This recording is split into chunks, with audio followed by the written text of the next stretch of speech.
Rapat ini diselenggarakan berdasarkan surat dari KPU RI tanggal 23 Agustus 2024 nomor 1691/02/SD/08/2024 perihal rapat dengar pendapat terkait rancangan perubahan peraturan Komisi Pemilihan Umum nomor 8 tahun 2004 tentang pencalonan gubernur dan wakil gubernur, bupati dan wakil bupati, serta wali kota dan wakil wali kota sebagai pelaksanaan terhadap putusan Mahkamah Konstitusi nomor 60/22/22/2004 dan nomor 70/PU/22/2004.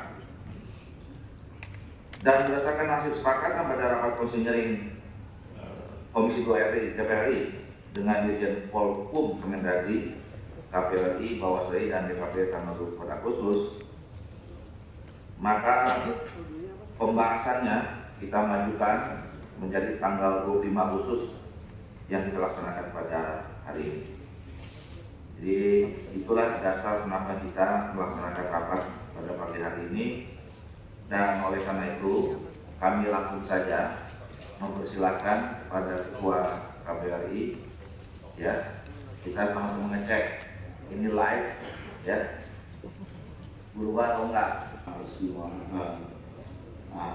komisioner dan juga jajaran, sekali lagi atas nama KPU tentu kami senang untuk kemudian pembahasan perubahan pengaturan PKPU terkait dengan pendaftaran calon kepala daerah setelah adanya putusan Mahkamah Konstitusi, itu kemudian kita bisa agendakan lebih cepat daripada yang sudah direncanakan, dan berdasarkan di waktu yang penting ini karena kita juga sudah membahas bersama-sama di waktu yang juga sangat panjang. Kami tidak akan lagi membaca soal pertimbangan yang ada dalam putusan 60 dan juga pertimbangan dan juga putusan di putusan 70. Untuk selanjutnya, perkenankan kami menyampaikan langsung kepada pasal-pasal terdampak di PKPU 8, PKPU pencalonan yang sebelumnya sudah kita pernah bahas di forum yang mulia ini.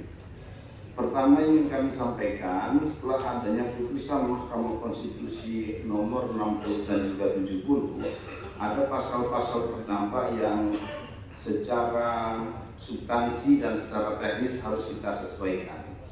Di antara pasal terdampak tersebut adalah pertama pasal 11 dan turunannya, slide selanjutnya langsung, karena kita sudah mengadopsi seluruh dari putusan 60 dan 70. Kemudian pasal 13, pasal 95, pasal 99, pasal 135 dan juga pasal 139 serta pasal 15. Perkenankan kami membacakan hanya usulan perubahan dari PKPU 8 akibat putusan 60 dan 70. Pasal 11 ayat 1, usulan perubahannya ini persis seperti putusan Mahkamah Konstitusi. Apakah saya perlu membacakan kembali atau tidak? Karena ini agak panjang. Betul. Saya dibaca. Oke, baik. Usulan perubahan pasal 11 ayat 1.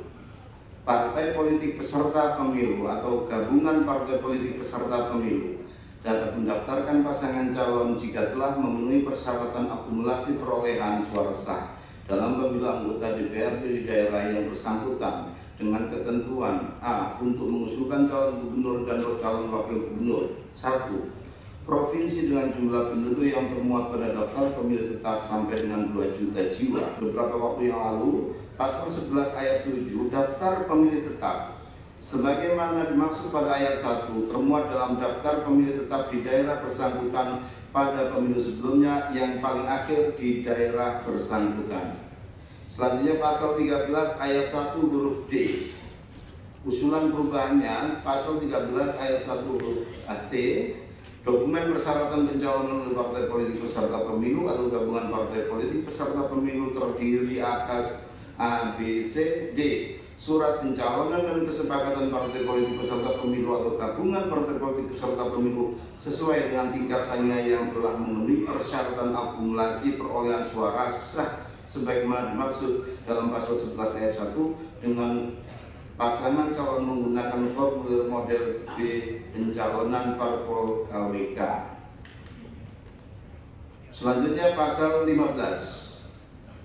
Ini saya bacakan draft awal dan perubahannya, khusus yang sini. Syarat berusia paling rendah 30 tahun untuk calon gubernur dan wakil gubernur, dan 25 tahun untuk calon bupati dan wakil bupati atau calon wali kota dan wakil wali kota, sebagaimana dimaksud dalam pasal 14 ayat 2, huruf D terhitung sejak pelantikan calon terpilih. Ini di PKPU sebelumnya. Usulan perubahannya setelah putusan Mahkamah Konstitusi nomor 70, pasal 15. Syarat berusia paling rendah 30 tahun untuk calon gubernur dan wakil gubernur, dan 25 tahun untuk calon bupati dan wakil bupati atau calon wali kota dan wakil wali kota sebagaimana dimaksud dalam pasal 14 ayat 2 huruf D terhitung sejak penetapan pasangan calon. Selanjutnya PKPU 8 pasal 95 ayat 2, usulan perubahannya. Ya, ini penyesuaian redaksi saja, nggak ada yang apa. Untuk kita mengejar ibadah itu. Sekali lagi Pak Menkumham yang merupakan rekan kerja saya selama 5 tahun di Badan Legislasi, saya titip supaya betul-betul yang Pak Menkumham sampaikan harmonisasi dan segera disebarkan oleh KPU, ya. Pak, putusan PKPU ini segera bisa dilaksanakan. Saya rasa itu pimpinan yang bisa sampaikan. Terima kasih. Wassalamualaikum warahmatullahi wabarakatuh.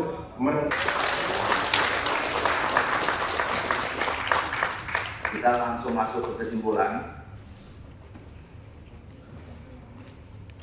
Kesimpulan rapat kerja rapat dengar pendapat Komisi 2 DPR RI dengan Menteri Hukum dan HAM RI, Kementerian Dalam Negeri, Komisi Pemilihan Umum Republik Indonesia, Badan Pengawas Pemilihan Umum Republik Indonesia, dan Dewan Kehormatan Penyelenggara Pemilu Umum Republik Indonesia.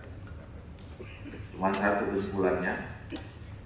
Komisi 2 DPR RI bersama dengan Menteri Hukum dan HAM Republik Indonesia, Kementerian Dalam Negeri, Komisi Pemilihan Umum Republik Indonesia, Badan Pengawas Pemilihan Umum Republik Indonesia, dan Dewan Kehormatan Penyelenggara Pemilihan Umum Republik Indonesia menyetujui Rancangan Peraturan Komisi Pemilihan Umum atau RPKPU, Rancangan Peraturan Komisi Pemilihan Umum tentang perubahan atas Peraturan Komisi Pemilihan Umum Nomor 8 Tahun 2004 tentang pencalonan gubernur dan wakil gubernur, bupati dan wakil bupati, serta wali kota dan wakil wali kota. Bisa kita setujui? Setuju? Alhamdulillahirrahmanirrahim. Dengan kita sudah menyepakati kesimpulan rapat ini, maka kita sudah bisa mengakhiri rapat kita pada pagi hari ini. Saya atas nama pimpinan komisi beberapa hari ini sehingga akan ditutup. Terima kasih. Selamat pagi, salam sejahtera untuk semua. Bila Assalamualaikum warahmatullahi wabarakatuh.